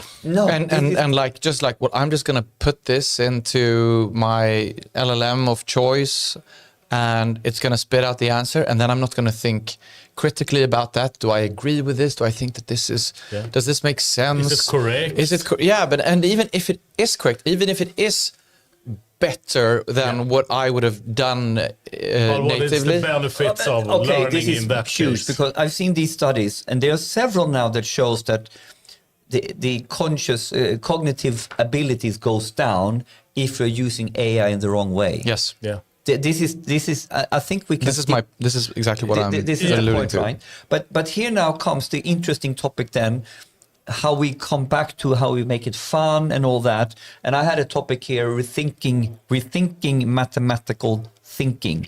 So, and the metaphor is a little bit like, okay, the software engineering identity. I think software engineering will not go away, but anyone who put their whole identity as a software engineer into their I'm one of the most proficient coders in a certain language, and I'm brilliant at the code, you know, if that's not the identity of the software engineer anymore. And I'm thinking when we are now talking about rethinking mathematical thinking and how we talk about these topics, it's about the cognitive abilities. So it's a little bit like what you said. Are we needing to shift our way of mathematical thinking and what is important from pure calculus that you're really, really good at, the formality of math, and this is the math language. Yes, that's the formal language. But math in a broader sense is problem solving, reasoning. What else can we talk about? Abstraction. All these things that are fundamentally. So are we, because maybe there is where we need to go with the mathematical thinking and what is really important to stay human and stay cognitive, to not lose cognition. Yeah. So, I mean, again, I'm kind of coming back to an earlier answer that I said. And I think for the broad masses, how we use mathematics, it doesn't change anything. I think AI changes how we can interact and how we can learn and experience mathematics. But when it comes to our day-to-day utilization of mathematics, how long time does it take for me to go from place A to B? How much money do I need to buy this? Like, just because we have AI doesn't mean that those things stop being a necessity. No. Like, so those things are like still going to be true. And then I think there will be those people at the tip of the spear of mathematical understanding and learning. And we are still discovering and learning more things about the universe of mathematics. And that is going to be enhanced and go faster with the AI. And there will be those spheres in mathematics that are humans that can understand that. And then it's going to be a pyramid. So there are like that single individual who understands this particular dimension of mathematics. And that cascades down. So but I'm not sure if that answers your question. But it does, but it's not the answer I think it is. Because in one way you say, I think too broadly that it stays the same. I don't think it does. I think the argument you're saying is the fundamentals of math in terms of daily math that we need. That baseline is still there. Used to maneuver life. Okay? Right. Be on time and in a meeting, right? Yeah. Then I think there is a new dimension of math that we are not putting enough attention on, because we are learning how to. I mean, like math in school to me is like the baseline, like this, and then a little bit more advanced calculus and all that. And this might be important, but this is a little bit like for me. Yeah, you need to be more proficient in using a calculator, but you don't really need to understand this. But the other dimensions of math that I think seeps in everywhere, abstraction, problem solving, and stuff like that, I think becomes more important, and I think it's then how do I do abstraction, problem solving, and critical thinking I see what you're saying. With the right of tools. Right. So it's a little bit like, so if I go into the math, you're not allowed to use a calculator now. Okay, I go to university math. Of course, I'm using a calculator, a very advanced calculator, but because I'm focusing on the problem and reasoning and stuff like that. Right. Okay, and I want to saying. see what you're having in university. Because the tools are there to make the groundwork. We need to bring the university math, which is this hardcore pyramid math. Some of that actually is needed to function on a middle manager level that is innovating their projects or their workflows with AI, not to fuck it up. Yeah, so I mean, you are right here, but I'm trying to pick out that mathematical thinking that might now be university level, that we now with tools we need to teach the kids problem solving. Sure. I mean, I guess one comment I have to that is, so the main reason most people train and practice like multivariable calculus or linear algebra, or pick your like strand of university mathematics. It's not, it's very common among people doing engineering. And when they leave their universities and they go into the workforce, most of them go into problem solving work, consultancy, banking, whatever it might be. Finance and so on. But so I think, again, like even at the university level, we are learning, like we are using mathematics as a language to train our problem solving and our critical thinking and our ability to take something very complex and break it down into subcomponents that we can then solve. And this kind of ties us back again to to why it's so important to be showing your work, to show your thinking. Because in mathematics, you get this, it can be a very hard problem or it can be an easier problem, but it's easier if we can break the problem into different parts. Yes. And it's so important that students get into the habit of doing that very early. Yes. So. Yeah, I totally agree. And I have an assignment for my students each year that they are going to make their own math book. So they're going to create problem-solving assignments. So we put it in the math book and then we hand it out to year 8 because we do it in year 9, so they can try my students' own assignments. And that's pretty good. If you can create a problem-solving assignment, you also understand the problem-solving methods and how to do it. So. Yeah. So we are moving into the final game here of societal impact now, and even looking ahead a little bit, and we might be able to finish it off in not in 2 hours, but maybe 2 hours and 15, if it's okay. Sure. But because I'm thinking now, we are sort of coming back, which we have already had on the table. I just want to sort of end here as a societal impact. We are talking about the a divide. We're talking about a competence divide. And you can then also think about this potentially. How can AI and EdTech either reduce the divide in the world, or how can it widen it? So do you see what I mean? It's like some parts of the argument, we don't want this tech. So I'm trying to understand, if you flip it, the conversation on the divide, that in your opinion, the way I see it, you're describing this like we want to get these AI tools and technologies in, and we want it to make it for all, to shrink to take away the divide. But there's a counter argument that technology is not helping or Sure. And I think, so to me, the devil's in the details, and it comes back to how is technology being used, and if technology is being used in intentional, meaningful, research-backed ways, then we're going to have then we're going to be in a great place. Yeah. And I think that there is a risk that because of the risk of using something in the wrong way, we say we're just going to remove it, and then we don't get access to the tools, and then we don't have the potential the potential good outcome that we could be having. That's a short version of an answer. What is your take? If you look at AI widening the education divide or closing it, for me, I don't understand how it can widen it. But if you try to... No, neither do I. I think that AI is... I'm trying to steelman the conversation here a little bit. Yeah. But you can see how it, given that there will be those who have access and those who don't have access. Then we are widening the AI divide, for sure. Exactly. So it depends on... need to take it away for all? Or how... Exactly. Well, so then we get into this landscape of, how do we think about ourselves as a competitive nation versus other nations?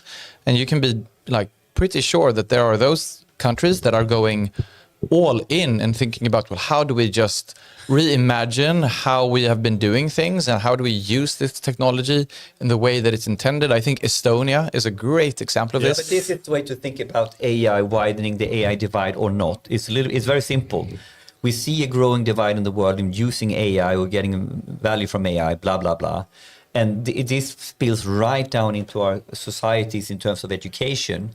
And we will get to developing or developed countries in the same way. Yeah, but I think we'll be part of this. The way that politicians is talking now by removing digital tools from the classroom, it's going to be that the child or the children that is from a kind of a poor home, they're not going to get to use AI or digital tools. And the one who's from a wealthy home, they have all the access.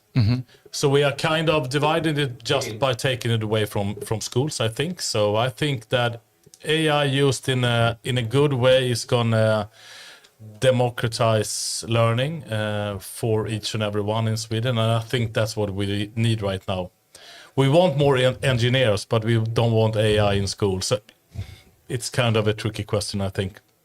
Yeah, I mean, you're saying that like both of those can't be true at the same time. Exactly. If we want more engineers, if we want more people interested in technology, if we want more people leveraging technologies in meaningful and safe and intentional ways, then we can't say we're going to give students who are over this age access and these students not access. Exactly. Yeah. Exactly. So, but let's see, like, I think there were also improvements to the AI Commission's report, because originally they did not mention education. They cooped in education. Exactly. In one page. Yeah. So that was positive. Yes, it was. Yes.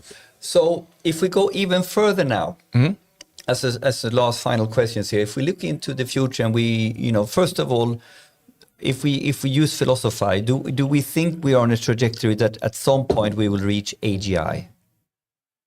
Let's start there. I mean, like, so this. That's an easy question. For me, Well, for me, I think it's an inevitable, but I can't put a number on it. But to think that it's not after the right, I mean, like, it's also about definition, of course. Exactly.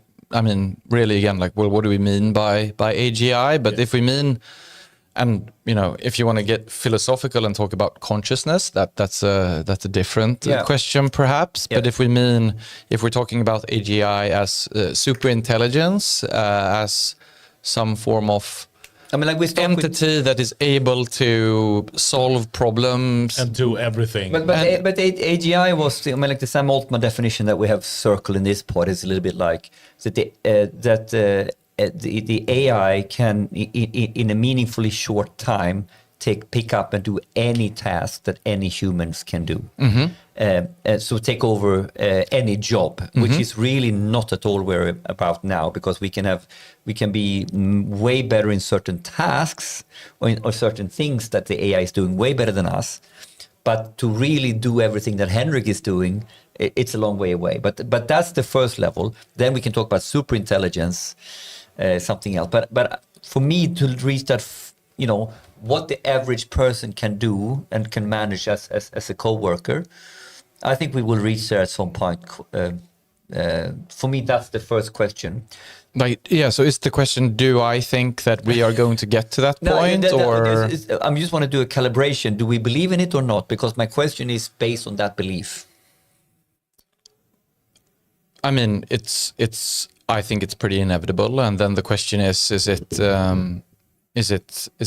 3 years away? Is it 5 years away? Is it 10 years away? So let's not go into that one. But with that baseline that it's inevitable, what role do we think human learning and education will have when that's a fact? So the same role that I alluded to earlier, like I still play chess, even though computers are better at chess than I am, and I still enjoy learning, and I still enjoy thinking, and I think me still being able to, use my own agency and make decisions, which I'm going to do better if I have a better logical thinking, then I think that is still important. Like, I don't envision a world where I have an AI who just tells me to, like, now you're gonna go to the bathroom because you need to pee, and you need to leave right now in order to catch that bus. Like, I think people are still going to have agency. And are you on this same track? I'm very much on your track here. Yes, I am, and I think the human conversation is going to be much more interesting and much more fun and much more important. Like this. Sit down and talk about AI. So I think that's going to be... we know the answer when we look at Star Trek, right? Yeah. Like, they still go to their Star Trek Academy, right? Exactly. Yeah. And they don't... The point is this, even when all this magic can be done, the sacredness of the classroom, I think, will exist. What do you think? I mean, I am certain that... Why not? I mean, again, I come back to us being social beings. We enjoy spending time together. We enjoy solving problems together. We, even though a computer could do something faster or better or in a more efficient way, people are still going to want to do that. I think with, AGI, there will be other societal challenges that come. Well, how do we set up a society that is structured in a way to support this transformation? And you know, the closest thing to my knowledge that we've had to this type of like societal complete disruption has really been, you know, in industrialization, you know, in the 1800s, where people used to be living on farms, and now suddenly everyone moves into the cities, and you know, you have spinning jenny and all of these innovations, and it was a complete transformation of like what everyone's lives looks like. And I think so. I've used those macro cycles. Agriculture to industrialization, and industrialization slowly transitioning into some sort of information age. There hasn't really been a paradigm shift. But I think, you know, if you think about it from agriculture to industry, and then from industry to AI first society, I think that the impact is equally big or bigger. Yeah, but I think one thing that is, you know, like it's like what's easy about the first analogy about, you know, from farming to industrialization, like people are physically moving from one place, and they start going to factories, and our rather simple brains we can make sense of that. But what happens when a computer can do the job that you are doing more efficiently and create value more efficiently? It's just like, I think it becomes harder to imagine, right? I mean, I think I think we human beings, and now we kind of get into the philosophical. We are there. We are completely in the philosophical space now. But in the philosophical space, we're like, I think human beings need to feel that they have a meaning.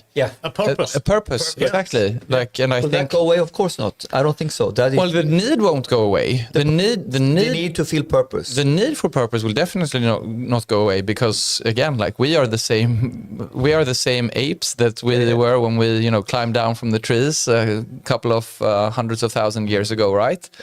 So like that need is still going to be there, but our ability to feel and derive a need or feeling purpose and need from like having a work, like, well, who knows what that looks like.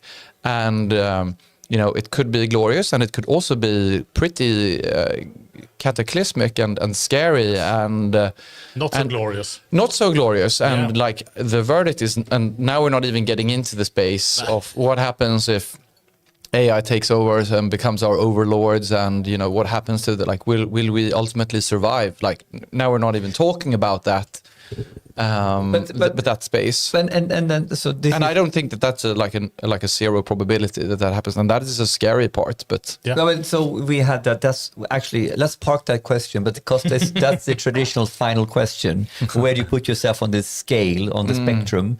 From utopia to catastrophe, because there is that's the final question. The one question in between: will mathematics remain central to how humans understand the world, with AI fundamentally changing everything? So will AI change our fundamental relationship to knowledge and problem solving and learning? If we look at it at the broader sense, math is at the cornerstone of understanding the physics and the biology and everything like that. Right. Well, so the math isn't changing, right? You know, 1 + 1 is still 2, and you know. No, but now we rely on it, and it's deep in what we do. But if you imagine the AI is doing it way better than us.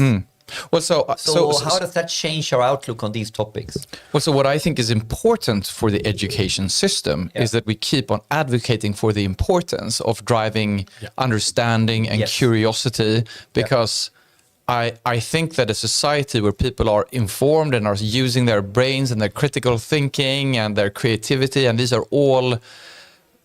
all skills that we train and develop with mathematics.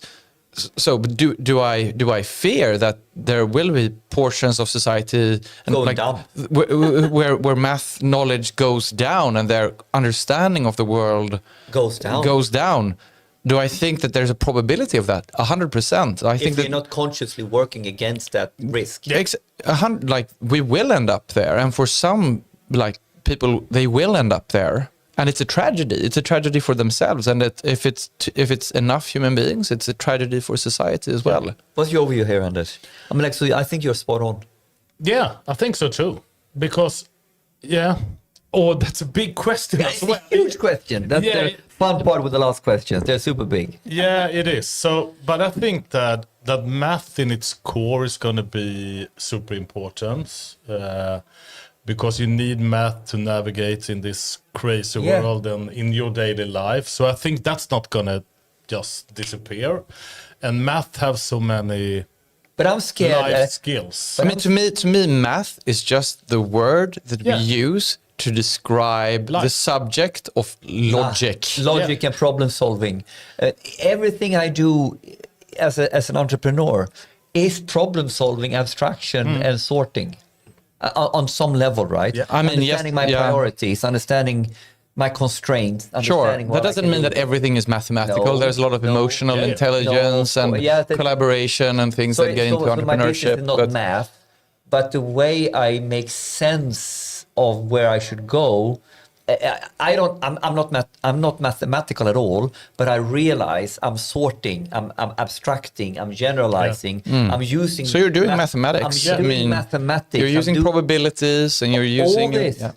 And maybe we don't even need to know the technicalities of it, but we need to be taught of thinking. Yeah, I don't know. So because I'm literally scared that when you're relying too much on the AI in the wrong way, your thinking is not as sharp. Or that if you're not actively working on conscious, I mean, it's like if you're not conscious on what the hell is if you're actively not, if you're not conceptually thinking about what it is that you're using, if you are just consuming AI without engaging your frontal cortex.